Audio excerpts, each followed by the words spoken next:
और सर अभी आपने मीरा भाईंदर महानगर पालिका में अध्यक्ष साहिब को जो लेटर दिया है स्कूल के विषय को लेकर, उस बारे में कुछ बताइए सर। अभी ऐसा है कि अभी हाल फिलहाल पिछले हफ्ते ही हाईकोर्ट का एक आदेश पारित हुआ है कि जो स्कूल में जो बच्चे पढ़ते हैं कोविड के काल में जो फीस के लिए हम लोगों ने बार बार प्रशासन को, शिक्षण अधिकारी को पत्र दिया था, लेकिन हमारे प्रशासन की नाकामयाबी की वजह से प्रशासन हमारा कोर्ट में हार चुका है और स्कूल की जीत हुई है। तो इसका मतलब ये नहीं है कि फ़ी के लिए सख्ती करेंगे, ऑनलाइन उनका एजुकेशन छीन लेंगे और बच्चों पे और पेरेंट्स पे ये लोग प्रेशर क्रिएट करेंगे। तो इसके चलते हम लोगों ने शिक्षण अधिकारी को बार बार हम लोग पत्र देते रहे कि आपका जो अधिकार है उस अधिकार का उपयोग करके आप इन प्राइवेट स्कूलों पे आपका अंकुश बनाइए, आपका एक कुछ तो एक वजन बनाइए ताकि ये प्राइवेट स्कूल वाले अपनी मनमानी नहीं करेंगे। लेकिन शिक्षण अधिकारी को ये इसके पेरेंट्स का और इन बच्चों के दुख दर्द का तकलीफ के बारे में कुछ नहीं पड़ा है। उनका ध्यान सिर्फ है कि पैसा कहाँ से मिले। अभी वो जो है एक तो ऑफिस में अवेलेबल नहीं रहती है, बार बार पेरेंट लोग को भी धक्का खाना पड़ता है। हमको भी बार बार हम लोग जाते हैं तो हमको मिलते नहीं, उनको फ़ोन करें तो फ़ोन नहीं उठाते, मैसेज का रिप्लाई नहीं देते। अभी ऐसे एक बात हमारे एक जहन में आया है कि 2019 जून को गणवेश का एक टेंडर, गणवेश कैसे स्कूल के बच्चों को दिया जाता है, लेकिन वो टेंडर का प्रोसेस इन्होंने कंप्लीट नहीं किया है।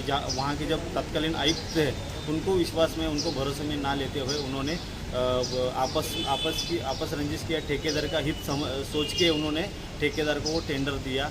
उसमें कैसा था, डीबीटी का एक प्रोसेस रहता है कि डायरेक्ट स्टूडेंट के अकाउंट में पैसा जाता है, लेकिन वहाँ के संबंधित जितने भी 38 स्कूल है मनपा के, उनके सबके प्रिंसिपल्स को बता के उन बच्चों को उसी एरिया के स्कूल के आसपास के एरिया में गणवेश खरीदना चाहिए, बराबर। ये सारी चीज़ें उसमें भी भ्रष्टाचार और बच्चों को दिए गए पैसे, वो पैसे लेके ठेकेदार को दिया गया। तो ये क्यों, ऐसा क्यों, इतना भ्रष्टाचार वो कर रहे हैं। और उसी के चलते खाने में भी, मतलब जैसे कि अभी कोविड काल में फूड बच्चों को, अभी स्कूल तो बंद थी लेकिन उनको राशन देना था, लेकिन ये शिक्षण अधिकारी ऐसा प्रस्ताव दिया है कि इस कोविड के काल में हम लोगों ने सबको, लगभग सभी को हम लोगों ने राशन बांटा है।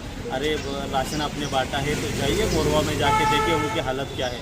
और मोरवा के, खाली मैं मोरवा के बच्चे बता रहा हूँ क्योंकि फॉर एग्जांपल के लिए, बाकी काशी मेरा है, पेनकर पाड़ा है, आदिवासी पाड़ा है, ऐसे बहुत सारे भाईंदर ईस्ट वेस्ट है, तो उनको किसी को भी राशन नहीं मिला है। लेकिन इनका ध्यान उस तरफ है और हमारे जब प्राइवेट स्कूल में बच्चे पढ़ते हैं उनकी तरफ ध्यान नहीं है। मनपा में पढ़ते हैं, उनका ऑनलाइन एजुकेशन चालू है, बंद है, उनको खाना टाइम पे मिल रहा है, नहीं मिल रहा है, बुक्स मिले नहीं मिले, इस पर उनका ध्यान ही नहीं है। तो हम चाहते हैं कि ऐसी जो सोने वाली जो शिक्षण अधिकारी है, जो महिला महोदय है, उनका तबादला जल्दी से जल्दी यहाँ से हो और यहाँ इस शहर वासियों के लिए और इस शहर का नेतृत्व करने के लिए एक अच्छा सक्षम शिक्षण अधिकारी दी। ऐसी मांग हम लोगों ने संचालक मंडल, माननीय सचिव, शिक्षण अधिकारी को, संबंधित जिला और कमिश्नर साहब को भी किया। तो आपकी मांगे अगर पूरी नहीं होती तो मंच से देखो अभी क्या है, कोविड का काल चालू है, हमको सीनियर साहब ने अभी रोका कि आप आंदोलन नहीं कर सकते, लेकिन मैं आपके माध्यम से ये, अगर कोई सुन रहा है या कोई देख रहा है, शिक्षण अधिकारी हो या कोई भी अधिकारी हो, मैं बोलता हूँ, मैं कोविड का जो सोशल डिस्टेंसिंग का और ये कोविड महामारी की वजह से आप एक साथ नहीं जुड़ सकते, आंदोलन नहीं कर, इसके लिए रुके हैं। अगर मेरे सवाल का जवाब नहीं मिला तो बताने की ज़रूरत नहीं है। जो जिस तरीके का आंदोलन होता है उस तरीके का आंदोलन हम लोग करेंगे और वो जल्दी करेंगे।